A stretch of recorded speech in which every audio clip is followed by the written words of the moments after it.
What is up, dudes, dudettes, and all my beautiful people of the interwebs? It is Saturday, so it is time to go beyond.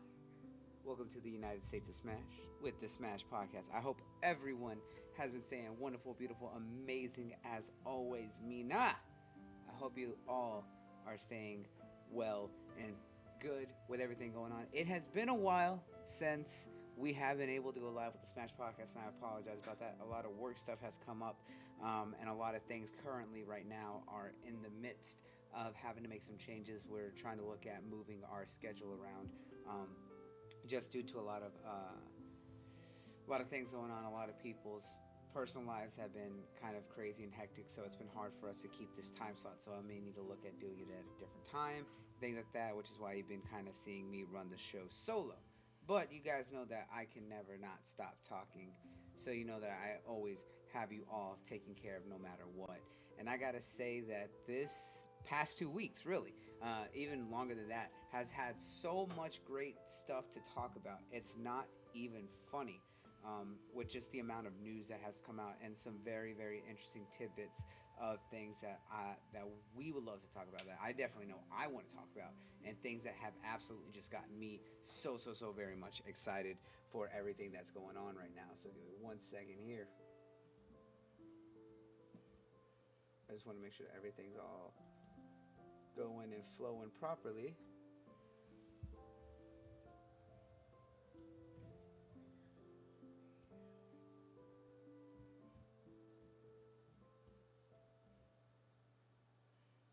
Alright, perfect. So it looks like we are all good to go. Yeah.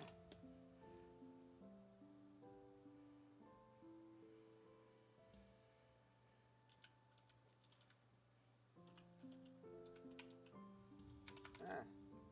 Just want to make sure that I can see everything going on here. There we go.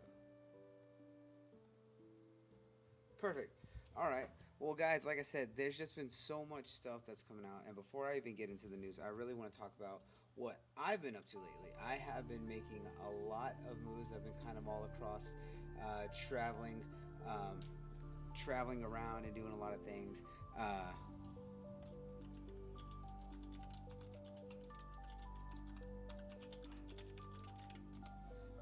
Traveling around a lot and doing a lot of things, just kind of going all around.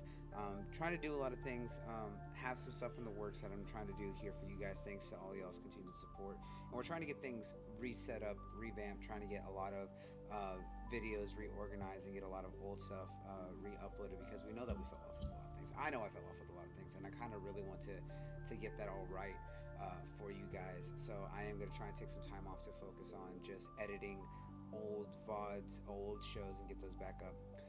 But kind of outside of that, the things that I kind of want to tell you is that I've just been kind of keeping up with a lot of shows. I've been watching so many shows lately and started reading a lot of mangas. Of course, everyone knows I've been keeping up and reading Jujutsu Kaisen, which you can get right now on sale digitally through Viz Media, which is absolutely top tier, amazing.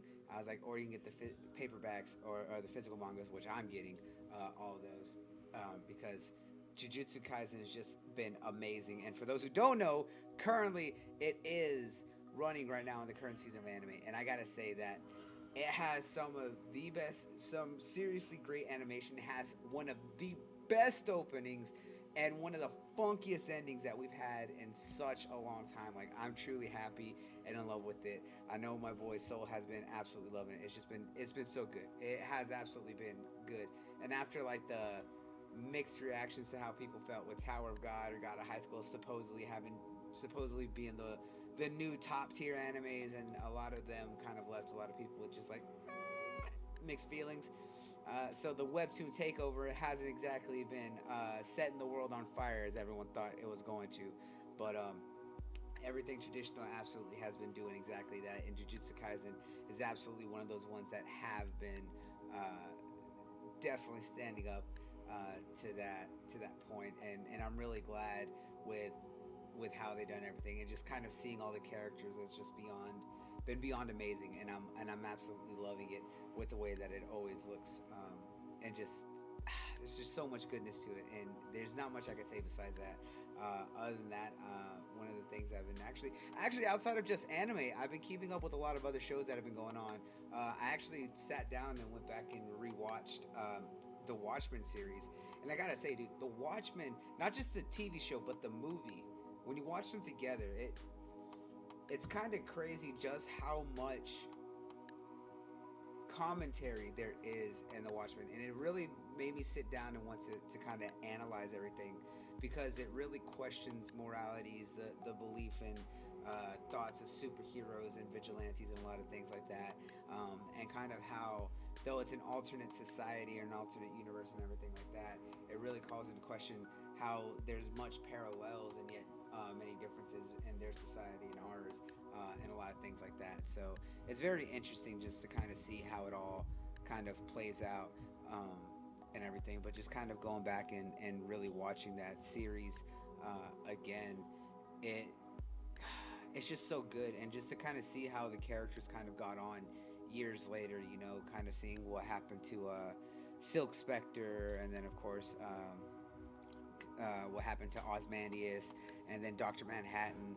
We didn't get to see much of what happened to Night Owl or anything like that after the ending of the original Watchmen movie. After Rorschach died. Hey, stop that. Hey, no, stop. Dog. Stop. No. Stop it, dog. No. No. No. Oh, apparently my dog doesn't like. No. Hang on.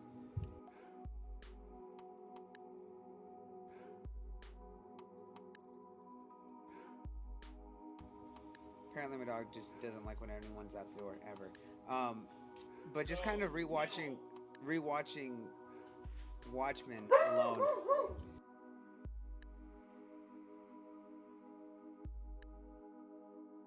Really just kind of brings a lot into question with everything that's going on.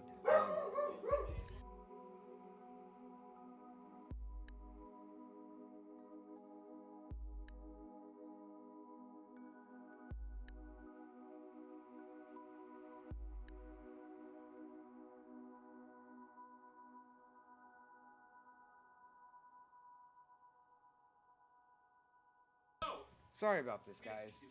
Apparently my dog's being extra just a dick.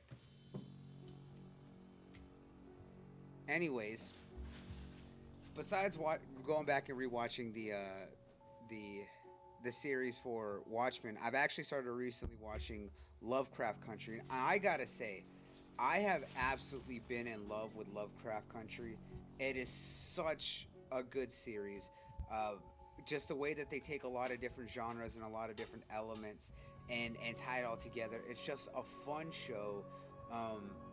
It's very adult. It has its fun adventure moments. It has its serious drama. It has its romance aspects. And a lot, again, kind of like Watchmen, it has a lot of social commentary because of the fact that it takes place in the 1950s during segregated America, and it really kind of follows along with that and a lot of the aspects of it. And not only just that, is that it really also goes into a lot of the very, very troubled history. As someone who loves Lovecraftian horror and things like that, you know that H.P. Lovecraft created things like Cthulhu and Shoggoth and a lot of that traditional, very mystical kind of horror that has its own aspects with everything that we know from like Arkham Origins and things like that, with kind of the foundations of Cthulhu and just that kind of very supernatural horror. But what a lot of people also don't remember, or some may actually not know, is that H.P. Lovecraft was unapologetically racist.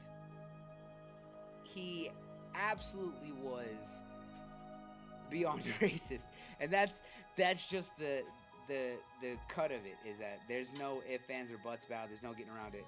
H.P. Lovecraft was a racist, and the show does a great job of kind of tackling that racism in such a racially divided America in a very head-on kind of way. There's definitely a lot of elements of what you would expect out of traditional Lovecraftian horror and things like that, but it also kind of confronts a lot of the racism at that time. They've mentioned H.P. Lovecraft because the main character, kind of loves those old horror books and stuff like that of Lovecraft, and they're just like, why are you gonna read the book of a racist? He's like, yeah, well, it may be racist, but the books are still interesting and stuff like that. And it does kind of go into that that love of that horror and kind of everything that comes with it, right? But one of the things that the main character Atticus really mentioned that is very interesting because a character asked him about how he could read that, and he's just like kind of like, and if I can get the line correctly, one of the biggest things that he said was, you know, they mentioned that Lovecraft was racist. He's like, yeah. He's like, well, you know how when people love someone so much that they kind of look past the flaws, no matter how bad they are, we still enjoy what little good there is. It brought up a very interesting point is that while everyone is very much aware, or for those who aren't, everyone's very much aware of how horrible of a person H.P. Lovecraft was. But at the same time, a lot of people are willing to kind of, do that. Kind of look past really look past that aspects to kind of enjoy the lore and world and universe that he wrote with like the creations of Cthulhu and the old gods and everything else.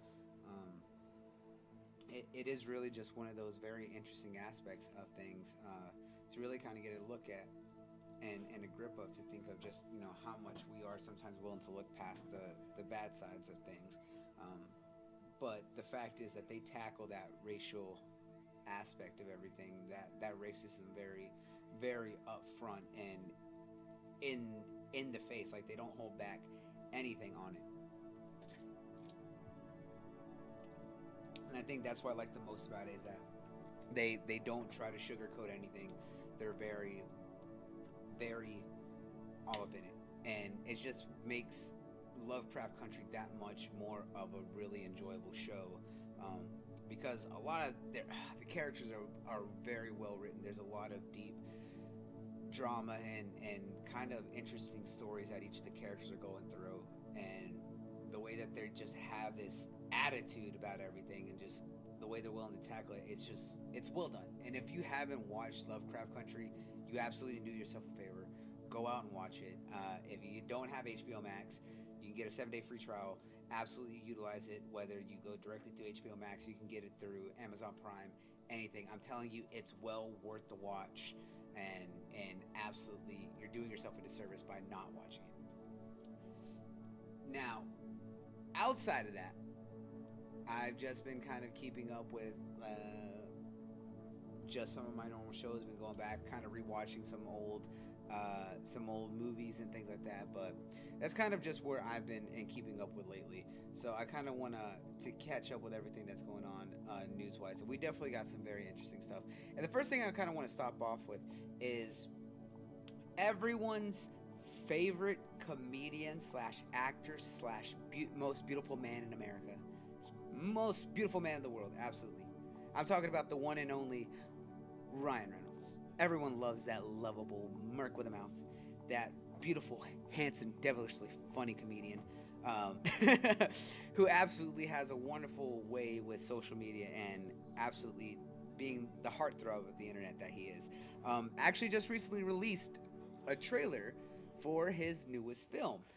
And I have to say,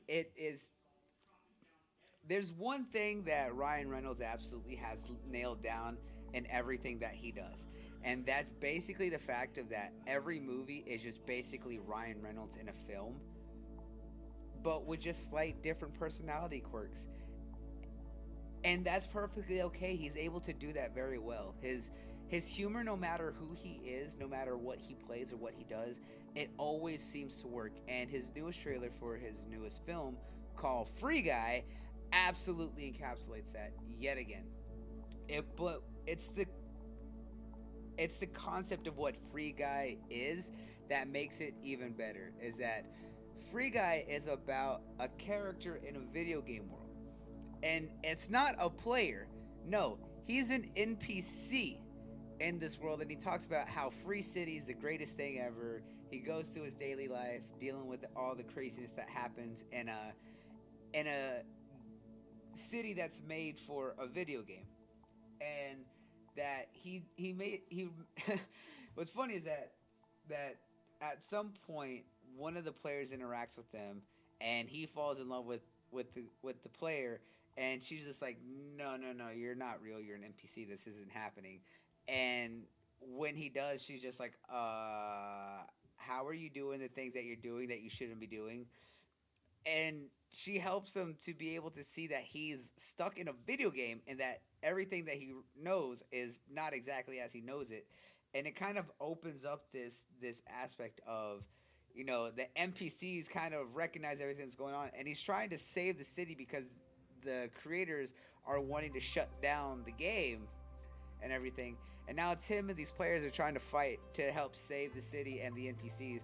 But the visuals of the game or of the movie are just stunning, and it's kind of an interesting concept, the fact that we see these kind of growing video game style films, kind of what started back with Scott Pilgrim versus the World, and kind of we've seen quite a few from there. We've seen Gamer with Gerard Butler. We saw most recently we saw Ready Player One, how that was based on the novel that was done by Steven Spielberg, kind of really doing not just a video game but just like a pop culture smorgasbord, beautiful pots of just everything. Talking movies, games, TV shows, old, just anything under the sun that you could think of, just everything mixed into one giant pot. I mean, you're talking about even anime were showing up in there. I mean, they had a giant Gundam in right there in the middle of the film, and that was amazing to see. We saw the Iron Giant and a bunch of other stuff. Like Ready Player One was absolutely breathtaking. Did great kind of more of a modern take tied to that film, or to being an adaptation of that novel. And now there's supposedly a sequel novel coming out called Ready Player Two, and things like that. But it's just kind of interesting to see how all of that has really changed over time with everything, and how we're seeing more and more being done as it all comes out, right? But Free Guy really takes the video game concept and focuses again on a different aspect, because again, it's not focused on a player. You look at what Gamer did, it was a player, but it was also someone who was within the game, but he really wasn't. They didn't realize that the game was actually controlling actual people and stuff like that, and that everything was real. So it's very interesting to kind of see how this one actually is not even focusing on the player as the main character. It's actually focusing on the NPC, and just kind of knowing Ryan Reynolds' work as now just as a movie star, he really captures the comedy of everything. His line delivery, his humor, just everything. That very witty banter that you would expect from Ryan Reynolds is absolutely a full display in that trailer. But what really kind of shines is the fact that now we've kind of seen that Ryan Reynolds has done a lot more as an action star, despite how people may say he did a fairly good job in Green Lantern, and then of course, as horrible as it was, the way that he performed with Wolverine X-Men Origins, and then of course, more importantly, his performance in Deadpool, both 1 and Deadpool 2, and kind of his being a little bit more heavily action-based, being a lot more physical, and just kind of seeing some of the stunts and things that go into the film. It's really great to see the fact that he's doing a lot more, that he's able to kind of really get into everything, and he's experimenting more with these action roles, that really can still capture his personality of being that humorous kind of character that we really know him as. I mean, not to say that he can't be a serious actor. He's done a few roles, but I really think where he shines is being able to really utilize his improvisation, his humor, just let all of that, what we expect of Ryan Reynolds, to just shine. Because, like I said, in any film, he's just playing himself just as a character. He's not being a character. And that's not always a bad thing when you can do it right. And he's absolutely one of those people that absolutely can knock that out of the park and nail it just right. And I'm really looking forward to it, because there seems to definitely be a very good cast The concept of it was just hilarious. Like I said, there's just so much that this film is doing different from the traditional video game films that we've seen done with other aspects. And I really am excited to kind of see what they do next with it. And this one actually does. When I watched the trailer, it had me dying, it had me laughing, and I'm really kind of with it and seeing what happens next. Um, so, I believe it's coming out next year. Let me go ahead and pull that up real quick.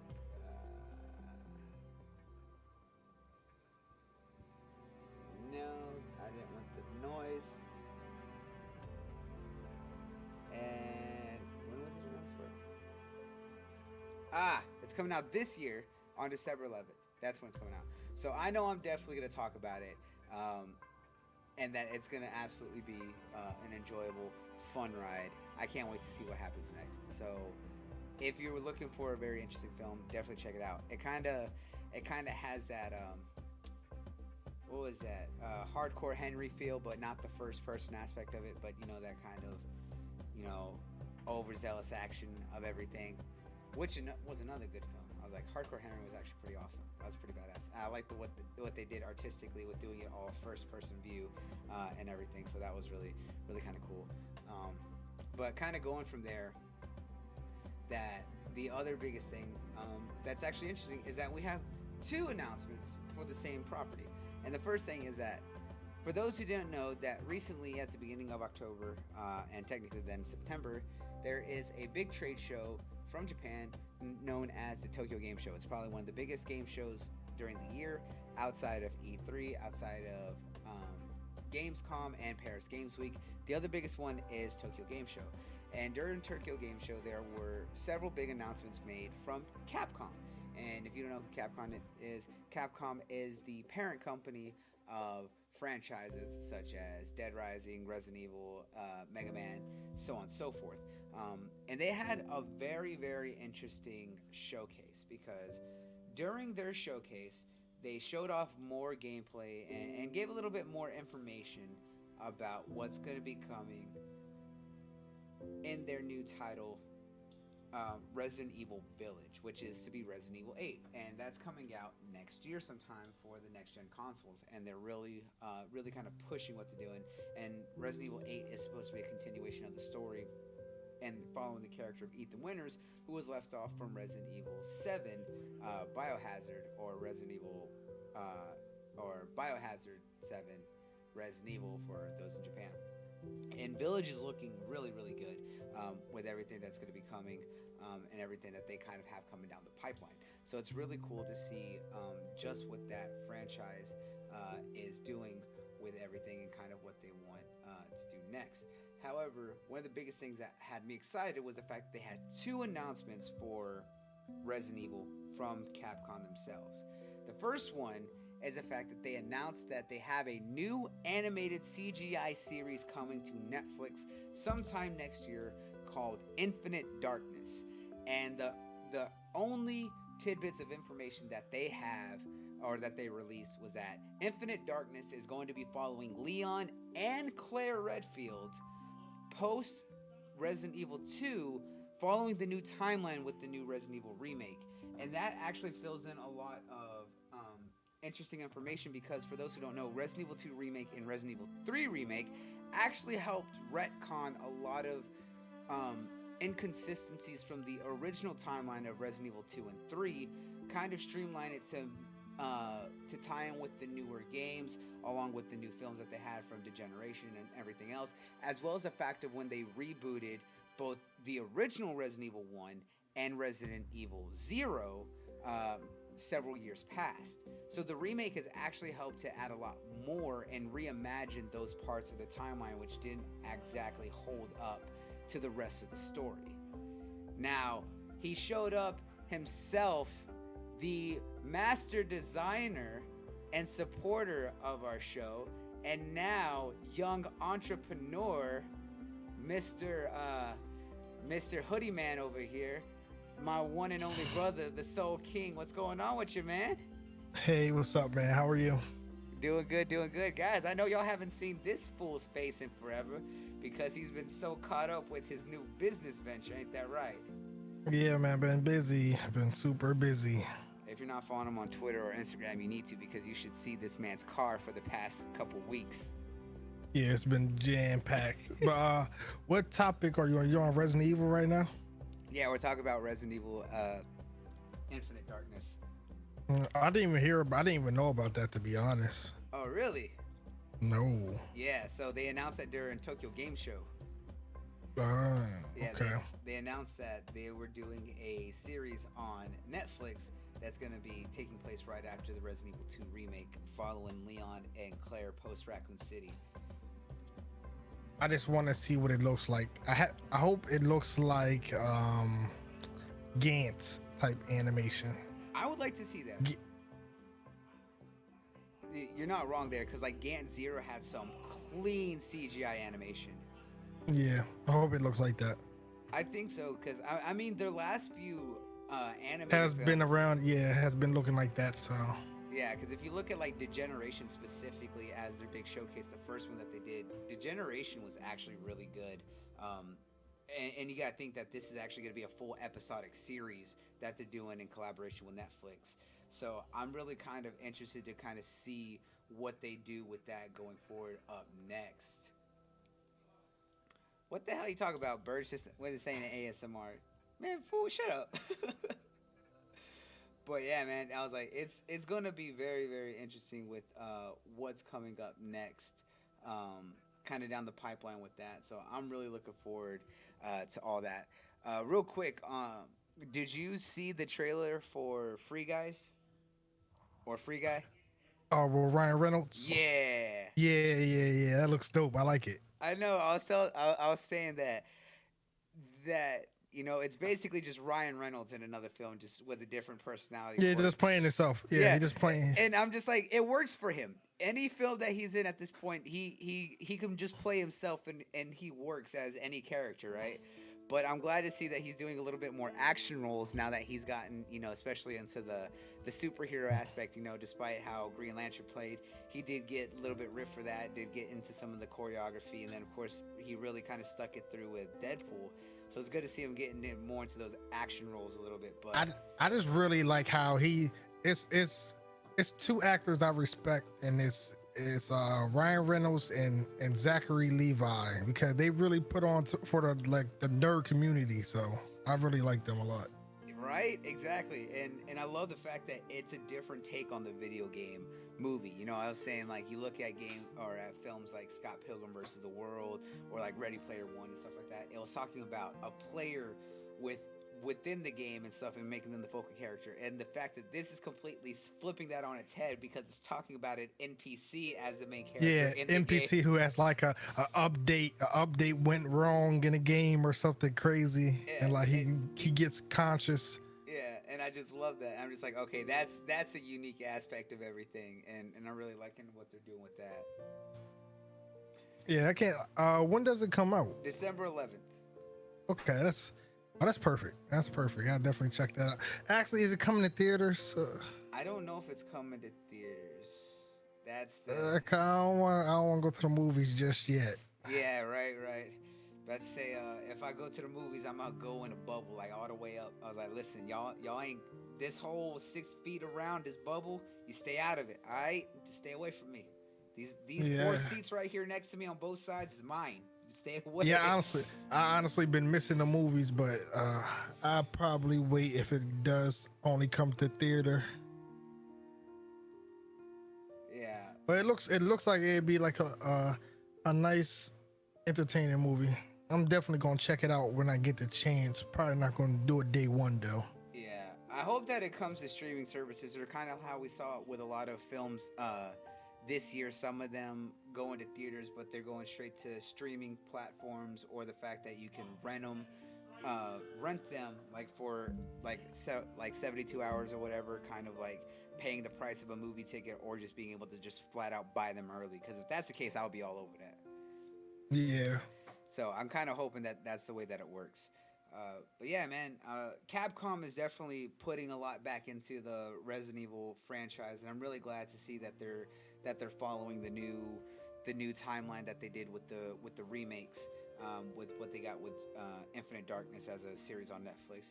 But it was the second announcement that was actually very surprising, and I think this is where a lot of people are actually looking forward. Kind of very some people are actually very interested in this, especially after the bad taste that was left in everyone's mouth from the first one, is that they're also doing a rebooted live action series of Resident Evil. And this time, the live action is actually going to more follow the original story of the games and everything compared to what we got with Mila Jovovich's Resident Evil franchise following an original character following Alice. So this is actually going to Yeah. be a new origin movie with a very interesting cast selection.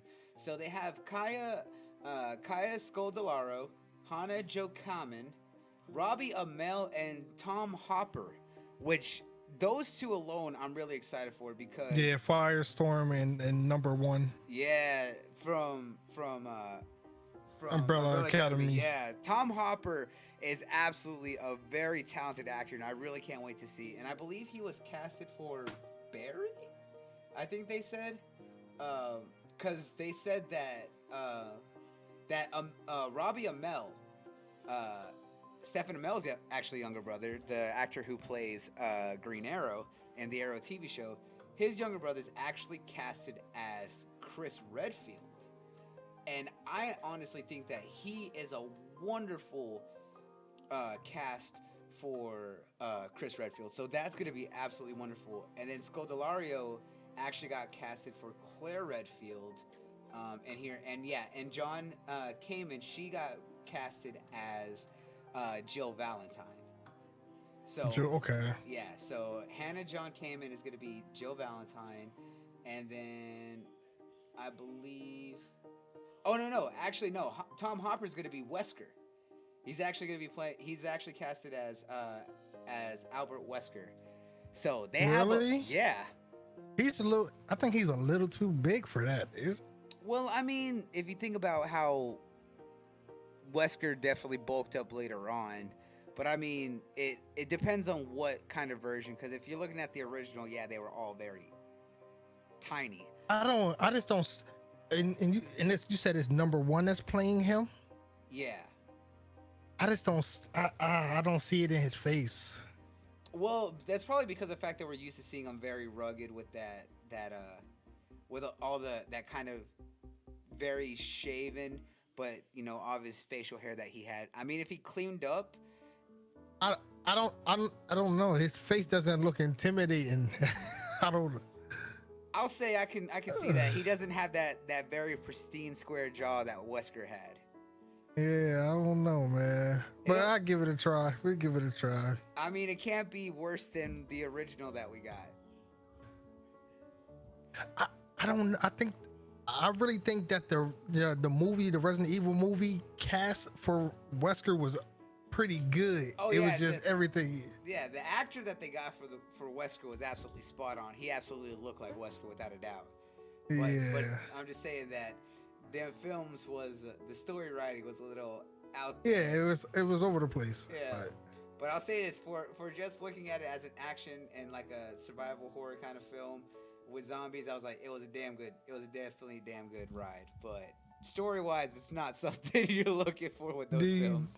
Do you think it's gonna be more grounded in dark, or like, I guess, like arcadey kind of, and like? I think that they're gonna go for a more grounded feel, and I think they're gonna try and kind of stick with what made the origin of Resident Evil really kind of stand out. Really that full-on horror survival. These people are just running into zombies for the very first time, and they're just doing what they can to try and survive after investigating, the Spencer Mansion. So I hope that they go with that more grounded approach and not kind of the over-top action that we saw with the original. Okay. Yeah, I hope so too. I miss how Walking Dead started off, and if I can get that feeling again, I would love it. Yeah, because you see that now they're just like it's war everywhere, guys. We're not even worried about zombies anymore. We just got guns and bullets for days now, and we're just gonna start fighting everyone. Yeah. Yeah, so I totally get where you're coming from on that. So it's something that's definitely interesting on what they're gonna do with it. But like I said, the casting is definitely very interesting and very solid, and I definitely can dig it with how they're going for it. So um,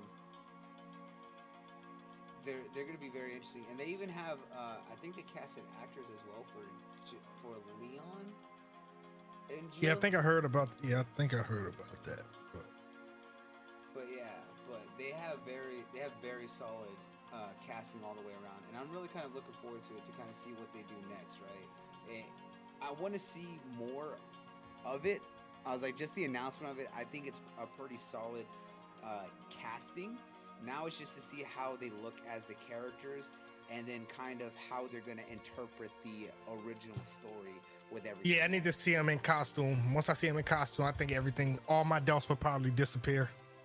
Or we might have big doubts like we did with Yeah. Titans. Yeah. Remember But Titans was, the yeah, we Titan- had doubts, but then it was actually pretty dope. So I couldn't get mad. It was the just story was dope, but some of the CG. animation. This, yeah, CGI was. But when we saw them costumes, we're just like, what? I'm sorry. Run that by me again. Yeah, we was a little skeptical. Like Yeah, it we was. But Yeah, but they just need to hurry up and show us what they're gonna look like. definitely. But it's good to just kind of see what they got in the works, and I'm kind of all for it. So I can't wait to see what's up next with that. And like I said, we definitely want to see more. I don't know when they stated that they're gonna start shooting. That's the big thing. Um, I don't think they have a timeline on when they're gonna start shooting, or if they've even started shooting. I'll have to look at that real quick, but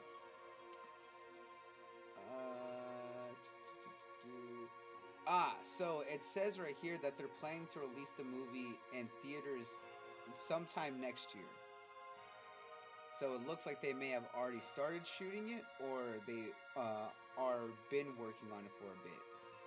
Oh, so for some reason, I thought it was like it was going to be something that came on like a streaming service. I don't know why, but if it's a movie, I probably have some faith in it. Hopefully. Oh So, yeah, no, it's gonna be a full movie. okay. I just, I really hope they go practical with the zombies. No CG zombies at all. Kind of what they did with The Walking Dead with the original, or like even all the way through is like all those is all practical effects. And I Yeah. gotta say that that's the one thing that The Walking Dead has absolutely done perfect all the way through, is that they didn't rely on CG or anything like that for the zombies. They did all practical effects. They had so many extras who were constantly day in day out of makeup making these effects. The only time they ever had Mm, to animate anything is obviously when you had like some of the zombies that were like in half just crawling around and stuff like that. But even yeah. still, when they zoom in on the face and all the upper body and everything, it Yes, was still yes. practical effects. Yeah, I just hope that like when we get to experience like the zombie dogs, the liquors and stuff like that, I that think they look super realistic. Yeah, I think the zombie dog is definitely something they could do visual effect wise. A liquor is gonna be something that's gonna be a little bit hard, right? Yeah, that's my only. I don't want to get like knocked out of the immersion Yeah. with like the. I mean, if they're able to at least, if they do like if they don't do obviously just like all CG animation for it, right? They kind of do what was it? Do you remember the Hobbit, Desolation of Smaug? Hmm. How Benedict Cumberbatch, had the full body motion captured. He did the full animation and everything for Smaug whenever he was in those scenes. I kind of hope that they actually use something like that, where there's actually someone who's replicating the movements of the Yeah, the liquor, movements. Yeah, yeah. and I then watched animate I over watched a that. couple videos about that, like corridors and stuff like that, corridor crew and stuff like that. Yeah, if they can do something like that, I would really like it. Yeah, I think Hopefully, they do something like that. if they do something like that, I think that would work a lot better for them to kind of using that as a way to CGI it, but you're still having that actual trying to mimic that actual movement and having an actual physical body to use for the motion, and not just trying to completely CGI it, because then sometimes it looks weird It when looks you. wonky. Yeah. Yeah. So there's definitely some gonna be some kind of growing pains with that, or definitely some interesting ways that they're gonna have to kind of do that. Because not only if you think about that, right? If you look at Resident Evil One, you have the zombie dogs, you have the actual zombies, then you have the lickers, right? And then if they're going Resident Evil One or Zero with the origin of everything at Spencer Mansion, you also have the hunters. So Oh that's gonna yeah. be something that's even more interesting on how they're gonna pull off the look of the hunters when you think that they're giant, mutated amphibious frogs.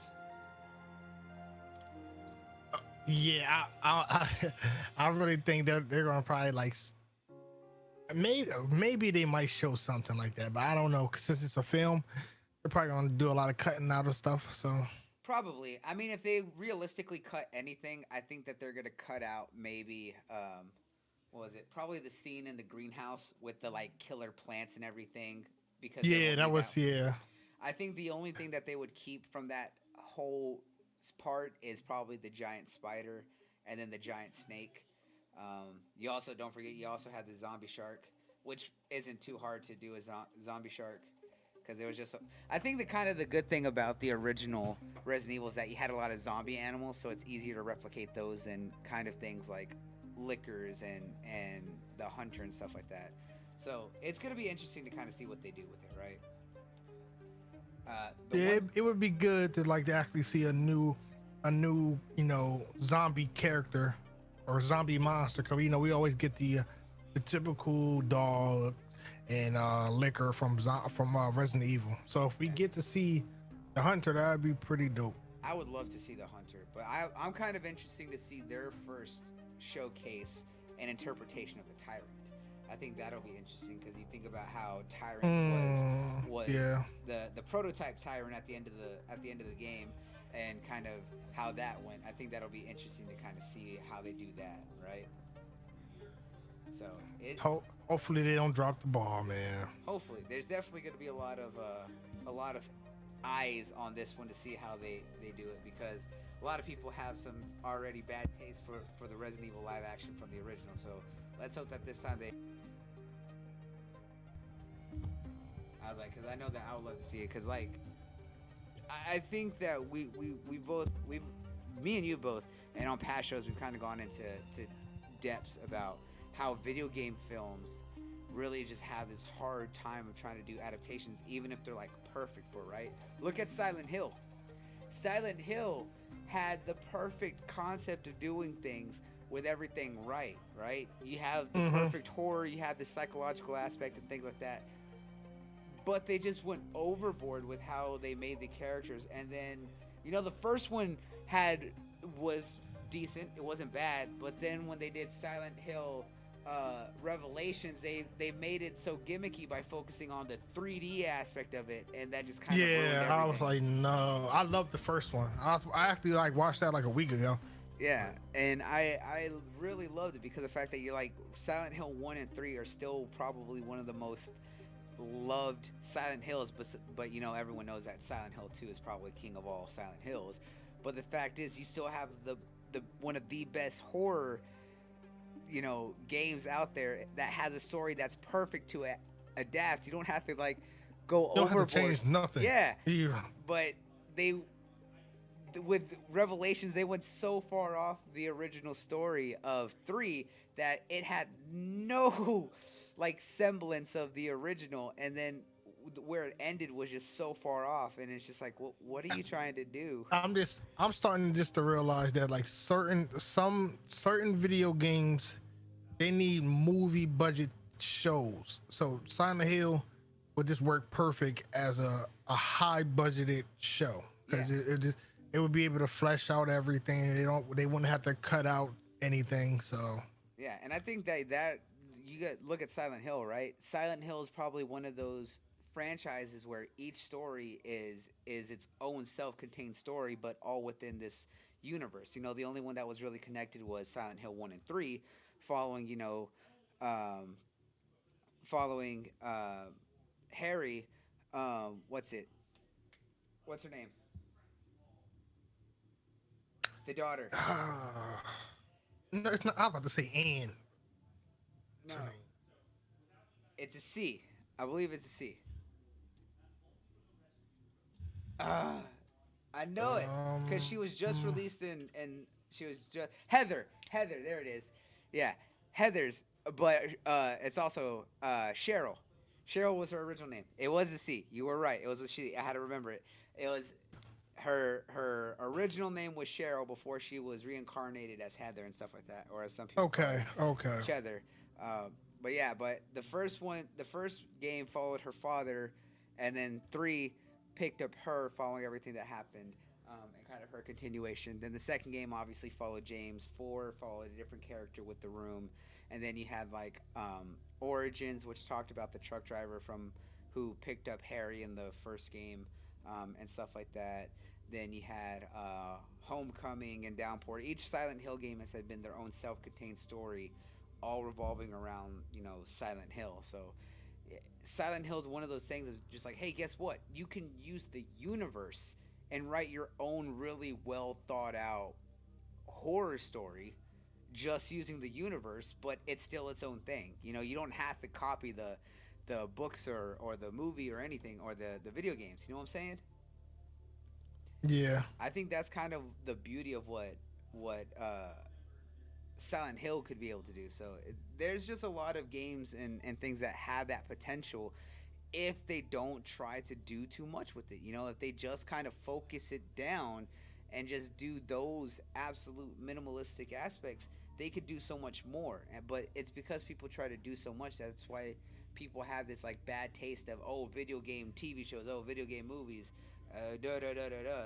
It's all bad. But then you look at like the success of Castlevania. The Castlevania anime is absolutely top tier. Like, oh, it's beautiful. And me and you gush about that every time a new season drop because it's always so damn good. yeah. I love Castlevania, bro. Oh, dude, it's the best. I was like, I can't wait for season four. Season four needs to hurry up. But that's one of those things, man. It's like there's definitely been more appreciation and I think more budgets going into trying to adapt video games as TV shows or as movies now. Kind of look at how The Witcher TV series did, right? They did a great job with that. They kind of did their own interpretation of it because they followed more along the books than they did the video games. But even still, when you put the money and really take the time to pay attention, you're able to absolutely do something great. You know what I'm saying? Yeah, So let's just hope that they do give the same treatment to they give that same treatment um, to Resident Evil with these evil. new series. Yeah. Now, kind of going on from Resident Evil, we actually have some very interesting anime news for all of our fans, and the first one is definitely the one that I'm the most excited about because if anyone has been watching us for any of these years, everyone knows I absolutely hate on Sword Art Online with every fiber of my being because Sword Art is trash. And the fact that it's had so many adaptations and so many continuations in other seasons since it came out in what 2012, 2013 has absolutely made me mad because there was a series that came out right alongside it that got two seasons back to back right alongside Sword Art Online that was more deserving than Sword Art ever was. And that's Log Horizon. And I still stand by the fact that Log Horizon is 10 times better than Sword Art because Sword Art is forever trash. And it's funny because people say if you like Sword Art, you're not going to like Log Horizon because a lot of people who like Sword Art don't like Log Horizon except for those who are, you know, who is that very small minority that will enjoy both. But if you hate Sword Art, you like Log Horizon, and I'm definitely in that camp because I tried Sword Art. Only the first half of the first season I thought was good. After that, garbage. All of it, garbage. The only one that was good was Alternative Gun Gale because it wasn't about Kirito's bitch ass. It was following my girl Len. I was like, because Karen was a much better character than Kirito ever was. So I well, enjoy. like, listen, we can't. We're not going. we're not gonna slander. Well, actually, you can slander. What is it? SOA or whatever that Sao. shit is called. Yeah. SAO, whatever it's called. The first season was decent, but you Like I know, said, the first half of the first season, when it was actually in Sword Art, that was good. All right, but when they yeah, went to Alfheim Online, nah, no, bro, that wasn't it. That wasn't it. yeah, they should have just kept on with the you're trapped in the world. You know, Yeah. And then they tried going back to that with what's it called, like War of the Underworld, in their like newest season with the Alicization arc or whatever. and I'm like, nope, y'all lost it. Yeah, I was like, y'all went through you went 3 seasons without this. Nah, bruh, we done. We're done. We ain't doing that. But like I said, I loved Log Horizon. I think the characters were more diverse. There was lot more action, a lot more thought put into it. And their version of being trapped in the game was much more unique because they weren't in full dives, kind of like what they were in SAO. They kind of just had VR headsets on, but they were able to just kind of be in front of the computer and so use it. But the way that they got trapped in the world is still kind of a mystery on how it is, and I really like that that's still a big focal point and mystery of it. They didn't like explain it as it was in the first episode with SAO, be like, hey, yeah, guess what, I put a program inside everyone's helmet, so you're all gonna die here with me. If you get unplugged, you're dead in the real world for real. Yeah, how you like that? Got that programming skills. And be like, oh well, okay then, that happened. So there goes that mystery. But Log Horizon has this growing mystery of the fact that the NPCs of the world are kind of becoming more aware and things like that, right? And then of course you have the growing countries. Like everyone, the thing that was interesting about Log Horizon is that the game that they're in was known as the Half Gaia Project because everything in that world is half the size of the actual world. And the main characters are in their server in Japan, and that's half the whole country of Japan in the game is like half the size of actual Japan.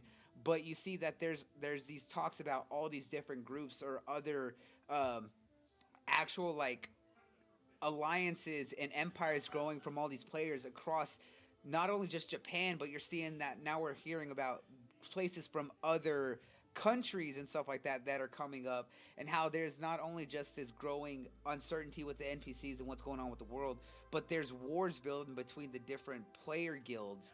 And I love that that's such a big focal point because of the fact that the characters in Log Horizon are very just well thought out, well smart, and just have such a diversity because you have the skilled players, the veterans who've been playing the game forever, and then you're also finding out about these newbie characters that joined the game just as everyone got kind of trapped in the world.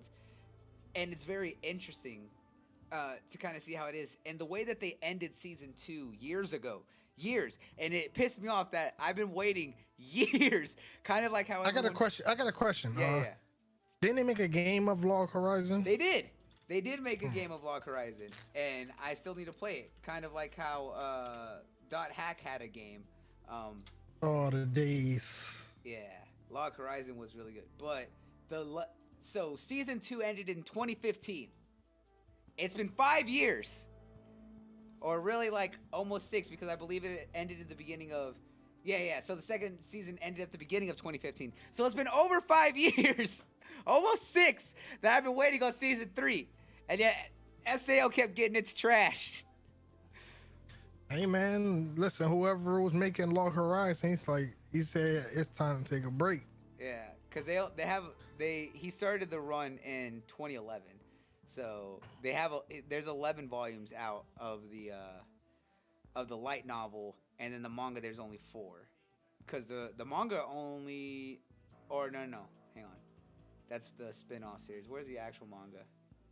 Because there's so many different volumes. Okay, so there's 2. There's the West Wind Brigade, and then which I believe is the main one, which there was 11 volumes. There was 6 volumes of one of the spin-offs and 1 volume of the other spin-off. Like I said, Log Horizon has a lot to choose from because it has a lot of mangas. Like they put work into that series. It has mangas too? Yeah, it's the light novel's been running since March 31st of 2011 has 11 volumes, and there's three mangas. So there's the Honeymoon Logs, which is a spin-off series that ran from 2012 to 2014. That's 4 volumes. There's the main series, which was the West Wind Brigade, uh, or I believe one of the main ones, which had 11 volumes from 2012 to 2018. And then one of the spin-offs following Nyanta-san, and that ran from 2012 to 2018 as well, running parallel to the West Wind Brigade, and has 6 volumes. So it has a lot of mangas to pull from. Yeah, I can. After what you just said, it seems like they have a shit ton of source material. Yeah, so they have 4 manga adaptations to choose off, um, and then yeah, so there's one based on the main story and 3 revolving around the other some of the other characters. So the fact is, they have plenty to choose from when it came to this, but it's okay because finally, after so long, we're finally getting season 3 of Log Horizon, and the best part for my fans of Log Horizon, specifically for myself, that got to be excited, is that it's premiering this year in the winter season. So that means come December, early January, we'll be getting the start of season 3 of Log Horizon,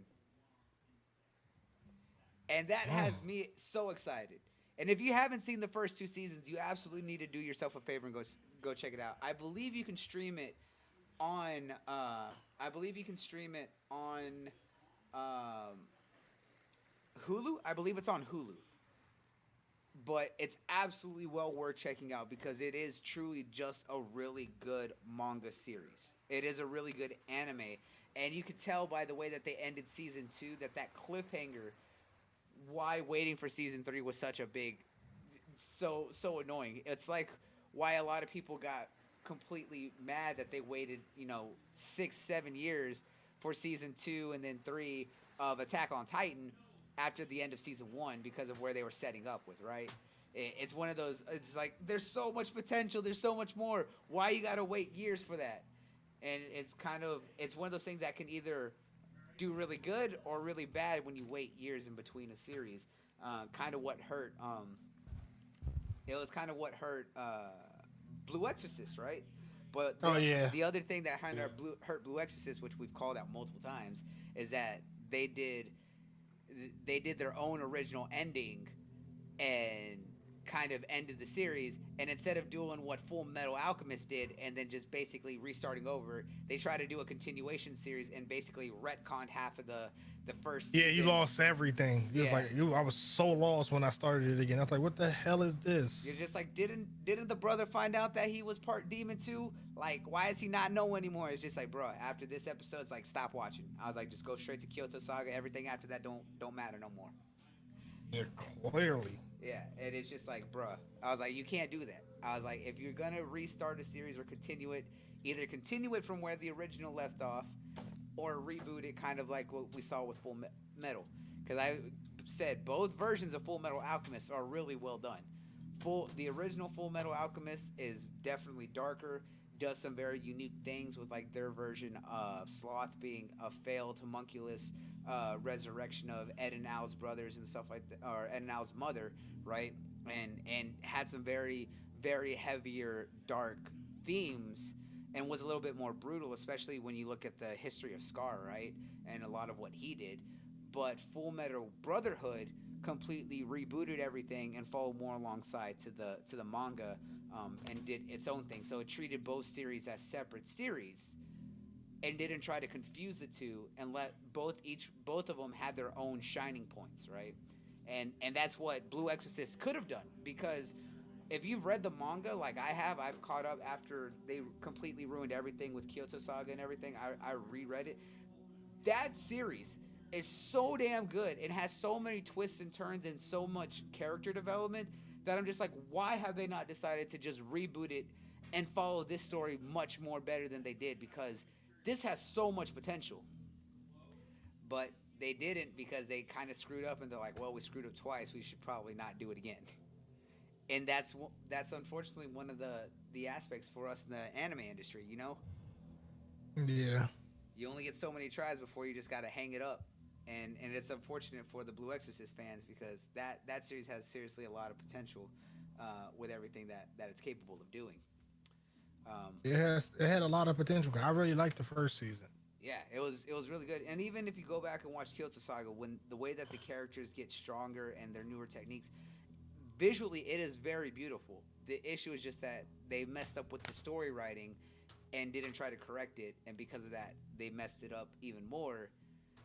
And if they choose to continue it, they just need to pick up directly the next story arc after Kyoto Saga, or reboot it all the way through and put those back two together and stuff like that. And they could do so much more because, like I said, Blue Exorcist is definitely one of those untapped potentials that definitely have that are really good shonens. It is a really good shonen and has a lot of potential. And I really like the fact of the story element of it. Right, you're talking about the son of Satan trying to become an exorcist and prove that that he could be more than just a devil spawn, and that right there is a cool concept, you know.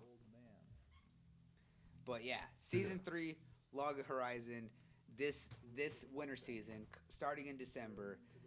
Definitely go and check it out for all my fans out there. If you haven't seen it, do yourself a favor, go watch this, especially if you don't like Sao, or if you like Sao, you might like this a lot better because it's significantly a much smarter series and definitely much better characters. And it's not just, oh, Kirito, looks slightly edge lord, and now everyone's just gonna throw themselves at him because why not? Every girl is just gonna be like, oh, Kirito.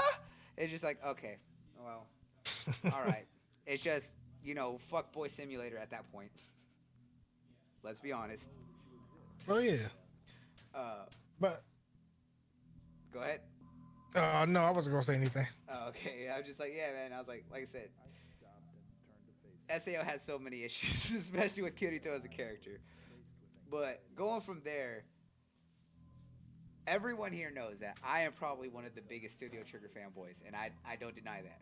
But the fact is, Studio Trigger is also one of the most talented and most consistently top tiered anime studios out there because they were also putting out a lot of content really fast, back to back. Talk about multiple shows in a year, like one every other season, and was staying on top of just how good they were. And most recently, they had Brand New Animal, which is now on Netflix, which you need to go check out if you haven't, because BNA was absolutely amazing.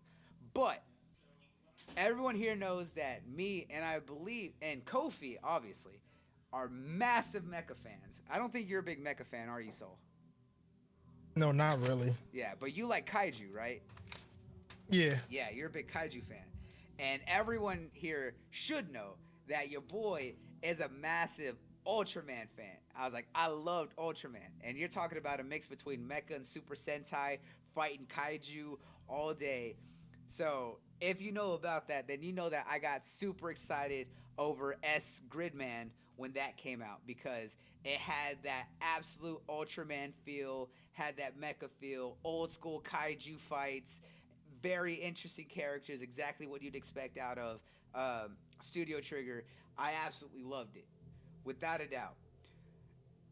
Well, recently, Studio Trigger announced that they have a new show coming out, and it has me excited because it's continuing in the universe that they started with S Gridman, and it's called S Daizenamon, and it's following a whole brand new cast of characters, a whole new plot, but it's still set in that Gridman universe, which has me excited because Studio Trigger very rarely ever does a sequel series to anything that they do because every series that they do always is a self-contained series. It has a full beginning, full end, all that. So it's typically 12, sometimes 24 episodes, full OVAs. Every one of their stories is not based on a manga, it's all original, but it has a very clear beginning and end. But this is the first time that they really have a series that is a continuation of a series that they have and doing like a sequel series or another season. I guess if you really look at it, they had technically 2 seasons of Little Witch Academia, but the aspect was that they were still 2 seasons that were right back to back to tell a full series. They weren't trying to add on another season years later or anything like that, which is what makes S Daizenamon so very interesting because the fact that they have never really done a sequel series, and that has me so excited because I really want to know what this one is going to follow, and if they're bringing back more of that kaiju mecha action and more of that Ultraman feel that I really loved about Gridman. Soul, did you watch Gridman? No, unfortunately not. You need to go and do it because I know you like Trigger because I know you loved what they Where did. is it? What I can put it on my list right now. Is it on Hulu or Crunchyroll? Let me check that for you so that way I can tell everyone where they can go and stream that. Right now you can find that on where is it? It's on Crunchyroll. You can watch Escalation on Crunchyroll. Crunchyroll. Hold on. Yes. So if you guys haven't seen S Gridman, go do yourself a favor and follow your boy's advice of if you watch the Power Rangers and love Super Sentai, you will absolutely love that Ultraman feel. And if you don't know what Ultraman was, it was kind of one of the progenitors of the Super Sentai. But instead of them building the a Megazord and stuff like that, right, by summoning Zords, no, the Ultraman would actually transform from his small human-sized self and would be able to transform into a super big version to fight kaiju, and that is what made Ultraman so very awesome because you would see him fighting all these sorts of kaiju of all sizes and these very old school kind of cheesy fights, but they were so great, and S Gridman did absolutely wonderful with the way that they did it. So I really loved S Gridman, and I'm really so excited for what they're gonna do with Daizenanon and kind of seeing what's next with that because of the fact that, like I said, it's very very rare that they do an actual sequel series, and the fact that now they're kind of building a universe in the Gridman, um, it's pretty awesome. It's very exciting for Trigger fans, if I do say so. Honestly, it's very exciting. So it has me super excited for sure. I wish I can get into something like this, but I never tried, so I'm gonna try it with this. Yeah, trust me. I think it's definitely something that you would enjoy. I was like, I do know you like your seinen and your dark horror anime and your blood and your guts and everything. I will try it. Here's a real question: have you been watching Jujutsu Kaisen? Of course.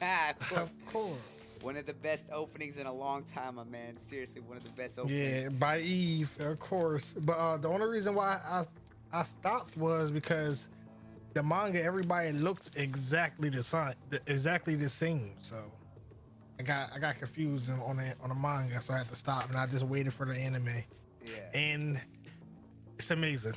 I definitely, this is probably the one time I have never skipped an opening yet. So I know, right? And that ending though, one of the funkiest endings and probably one of the most fun endings I've seen in a long time.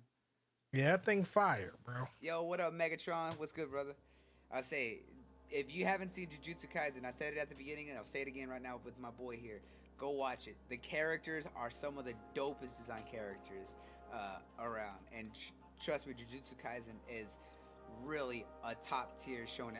I'm buying the whole, like, each of the physical mangas right now. I was like, I'm trying to order. I think they're coming out with like these little toys, like the finger toys. I want to get those. Are you serious? Yeah, I want those. That's awesome. And right now, but yeah, guys, if you haven't watched S Gridman, go watch it on Crunchyroll. Do yourself a favor.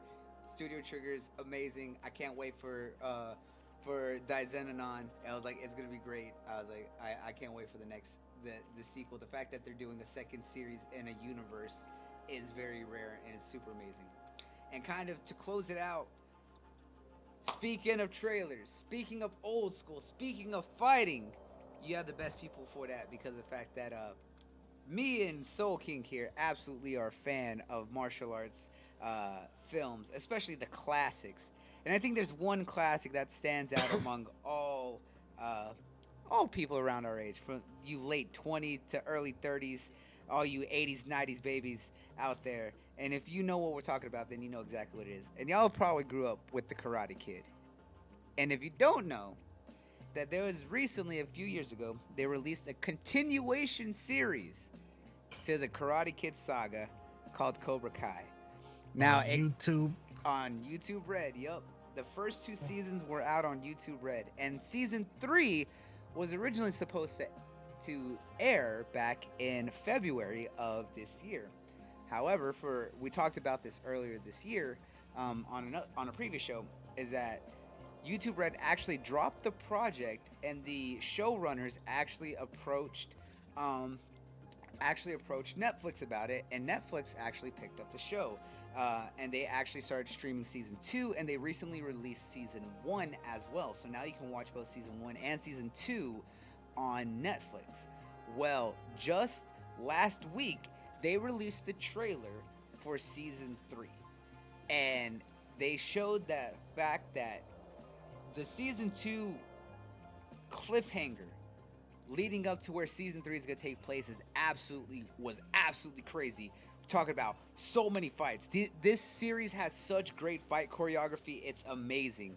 And the finale for season 2 with all the fights across the school. You're talking about 20 kids fighting across an entire high school all over the place, like crazy. And the way that it led up to what happened at the end of season 2. Season 3 is looking to definitely raise the stakes on everything. And we have a date now for when season 3 will be premiering. And it will be premiering January 16th? No, January 8th of 2021. And alongside the fact that they announced the date of season 3 releasing and showing off the trailer, they also announced that they are now in production and starting for season 4 as well. So now we know that season 4 has already got a greenlit and that they're working on that now, which is really great to hear, because the fact that they must have finished season 3 close to the end of 2019 and maybe got pushed back a little bit at the beginning of 2021, at the beginning of 2020, for them to finish it for the season, but for them to also say, hey, guess what, we're already working on season 4, we're already writing, we're already going to start pre-production, everything like that, alongside the trailer for season 3. That's great news, because Cobra Kai has absolutely captured that old school martial arts field of the original Karate Kid films, as well as adding a lot of that fight choreography that a lot of people like, but really kind of giving a fresh new life to it by adding a lot more. And I think that's a great thing, because it had so much potential, and that Karate Kid is one of those films that absolutely stands even to this day. I told you that I recently rewatched the entire series, and that you said that you actually wanted to go and rewatch the old Karate Kid films because Cobra Kai was actually really well done, and that it really took you back. Ain't that right, Soul? I would say, yeah. At first, I remember we talked about this right when Cobra Kai came out, because I think we were doing a show around that time as well. And I remember saying, like, yeah, I'm not gonna watch that. I'm never gonna watch that. Yeah. And when it came on Netflix, I didn't have nothing else to watch, so I turned on Cobra Kai, and I was actually surprised. I really liked this show. It was really good. It had, like, of course, it has its retro cheese to it, but it's really good. It's really good. And just the characters was likable, from like Robbie, Miguel, of course Johnny, everybody. It was just really good. And I was like, okay, yeah. I really like this. I was sad that it season 2 ended. I wanted more, man. Yeah, and you gotta think that with the fact that season 3 was supposed to be earlier this year, and then everything with COVID and all that, with the damn Rona, set everything back. But hopefully this allows them to, like, so once season 3 comes out, season 4 won't be that far behind it. So yeah, that's the good point, is the fact that they announced that they're already kind of in pre-production for season 4, and they're kind of working on it already.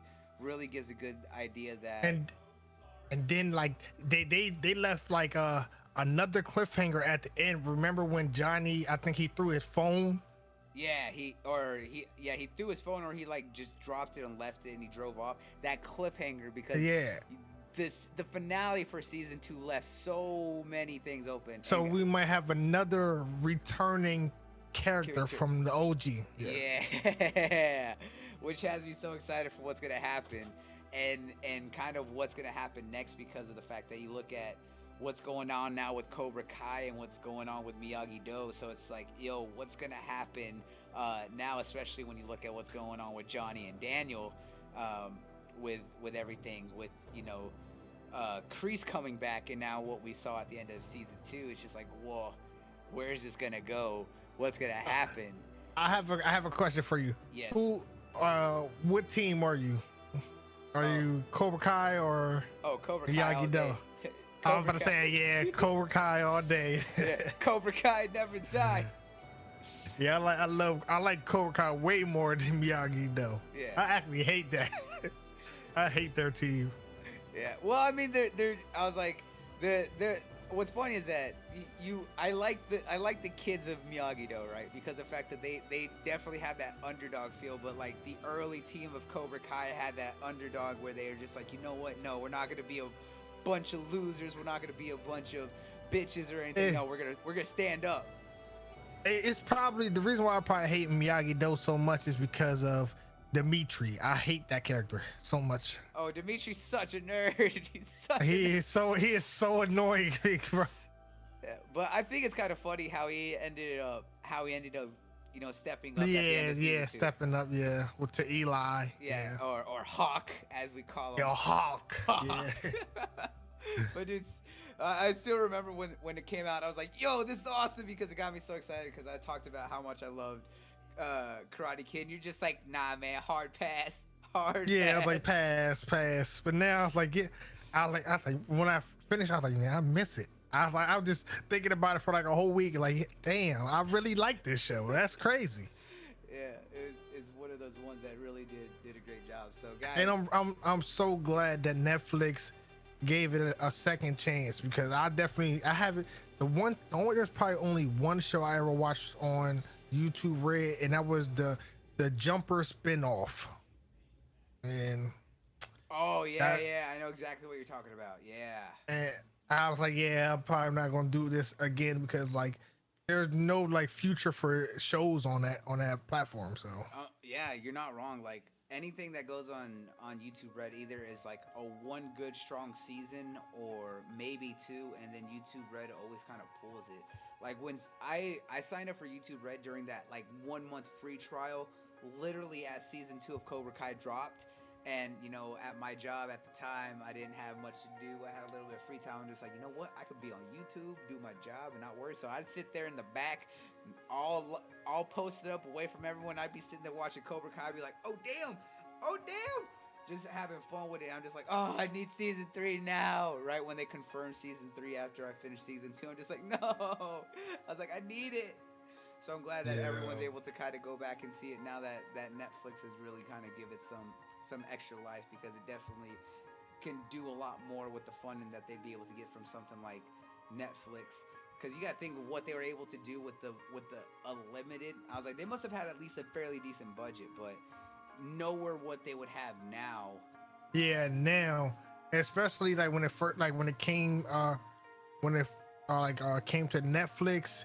I think it was number 1 or number 2 for like a good amount of time for like the top 10. Yeah. So clearly people love watching it, and it most likely a lot of 80s babies and everything. They probably like, wow, Cobra Kai, let me check that out, and they probably actually got introduced to it again. So yeah, and definitely some of those early 90s kids who saw those early martial arts films. I'm talking about like kids from like 90 to 90, 93, 94 who grew up with like the Jackie Chan films with like Rush Hour and Rumble in the Bronx, and like Jet Li with like One or Legend, all those classic films.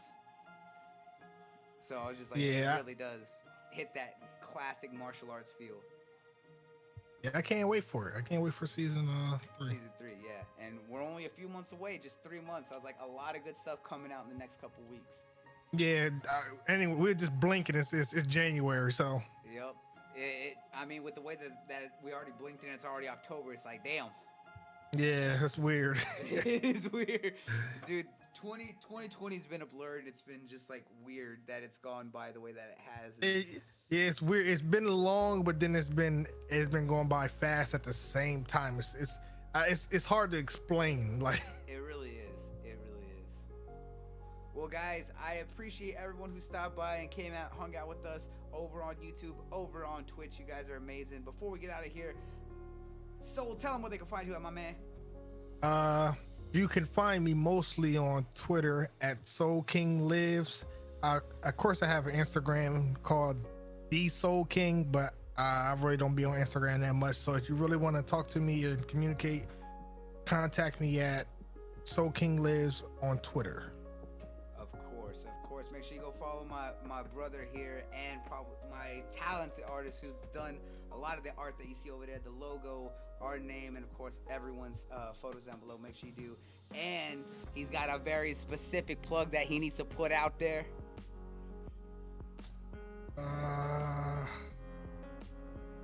It's the plug. Bro, your merch. It's the plug. Your merch. Oh, okay. I see. Sometimes I just get slow and I forget. But yeah, my store is currently open for the weekend, so you can, purchase a nice Hawks hoodie and a sweater, and also a Canary T-shirt. All great quality, heavy, and are good for fall and winter.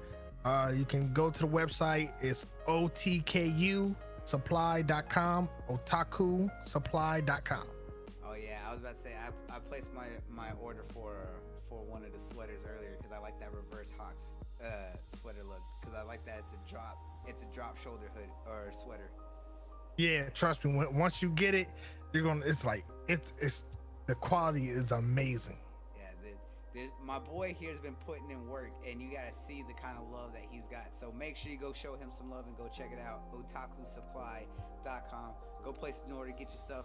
And he's also got a new shirt in the works coming out soon. That Shigaraki, what was it called? The symbol of terror. Yeah. And I was like, I love what he did with it. The way that he drew it and the way that he's got it set up. Oh, double-sided shirt. That's gonna be fire. Yeah, I'm gonna try to drop it in Halloween. Yeah, so make sure you go check them out, guys. I'll catch you guys later. I gotta go, go talk to my girl. So. Yeah, I feel you guys. And of course, everyone go show them some love. Peace out. So I'll catch up with you later. I was like, yeah, hit me up. Got you. And for everyone else, guys, you know where you can find me. You can find me here on YouTube.com at Bloody Nuts, or over on twitch.tv/Bloody Nuts, where I stream 4 times a week, sometimes 5. I'll be streaming over there here in a bit at 10:30 p.m. Central Standard Time tonight. And make sure you go and follow me down on Twitter and on my Instagram, as well as Bloody Nuts, so that way you can keep up with all the things that I say, all the stupid things that I do, as well as all the pictures that I post of my adventures across the wonderful world that we live in, and all sorts of shenanigans that I get up to. But I do want to appreciate everyone who stopped by and gave love. Like I said, we're gonna get everything squared away. We got other things in the works. We're gonna be doing more. The YouTube channel is definitely gonna get a much needed facelift. We're gonna get all our old shows up, and I'm gonna be doing some more, posting some more old content over there for you guys. So make sure you go and check that out. But until next time, everyone, I hope that y'all tune in next week. And make sure you follow me on my Twitter, as we'll be trying to figure out whether we're going to keep the same time slot or we're going to move things around, because of the fact that we're trying to accommodate for a lot of things. So we got a lot of things in the works. But until next time, guys, I appreciate you all as always. So until next time, peace out, mina, and sayonara.